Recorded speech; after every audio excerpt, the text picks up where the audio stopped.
Je vous salue Marie, pleine de grâce, le Seigneur est avec vous. Vous êtes bénie entre toutes les femmes et Jésus, le fruit de vos entrailles, est béni. C'est nous, pauvres pécheurs, maintenant et à l'heure de notre mort. Amen. Prends pitié Seigneur de tous ceux qui sont morts, plus spécialement Marie, Alexandrine Joseph, Hervé d'Orséus, Vincent Evan d'Orséus, Elvois d'Orséus, Louisna d'Orséus, Jean-Claude d'Orséus, Lucner d'Orséus, Fatil Pierre, Elicia d'Orséus, Mimos d'Orséus.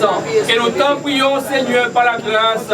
Je vous salue, Marie, pleine de grâce, le Seigneur est avec vous. Vous êtes bénie entre toutes les femmes et Jésus, le fruit de vos entrailles, est béni. Sainte Marie, Mère de Dieu, priez pour nous, pauvres pécheurs, maintenant et à l'heure de notre mort. Amen. Imitation du chapitre 4 de la première épître de Saint Paul, ôtez, salon Lucien d'hiver Xédose.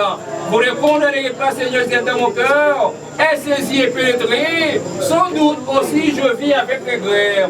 Répondez mes larmes dans vos questions au mon âme, après le tout à l'heure, mais en même temps, car la considération qui tournait les ténounis, il est vrai qu'il y a péché au monde, tous ceux qui m'ont gagné la vie douce, il y a un péri pour moi. Mais qu'est-ce que cette vie la régalérait? Et permanent, ma foi ne va-t-elle pas étudier à la rigorie? Si comme pas ça, de moi-même est au tombeau, le mal ne va suivre, mais qu'elle doit souvent m'attacher à considérer. C'est la prochaine avènement, misir les vixels, les morts ou les vivants. Oui, selon il viendra, et ce sera bientôt il viendra. Nous se réjouis pour l'éternité, mon Dieu. Grave de mon cœur, c'est les paroles que c'est capable d'inérer la paix et la tranquillité. Je vous salue, Marie, pleine de grâce, le Seigneur est avec vous. Vous êtes bénie entre toutes les femmes et Jésus, le fruit de vos entrailles, est béni. Sainte Marie, Mère de Jésus, priez pour nous, pauvres pécheurs, maintenant et à l'heure de notre mort. Amen. Je suis chrétien.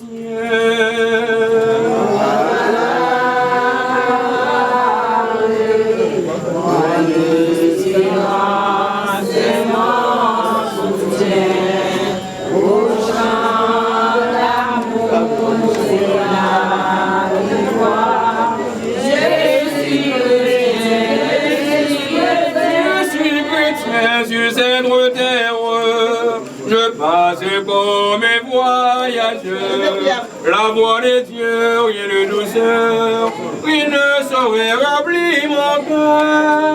Je suis chrétien, voilà ma foi, mon espérance et mon soutien, au chant d'amour, c'est la victoire. Je suis chrétien, je suis chrétien. Je suis chrétien, mon baptême, l'eau s'est encore reçue son fond. La voix de Dieu, rien de douceur, rien ne saurait remplir mon cœur. Je suis chrétien, voilà ma foi, mon espérance et mon soutien, au chant d'amour, c'est la victoire. Je suis chrétien, je suis chrétien. Je vous salue Marie, pleine de grâce, le Seigneur est avec vous. Vous êtes bénie entre toutes les femmes et Jésus, le fruit de vos entrailles, est béni. Sainte Marie, Mère de Dieu, priez pour nous, pauvres pécheurs, maintenant et à l'heure de notre mort. Amen. Oh, viens-toi.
Imagine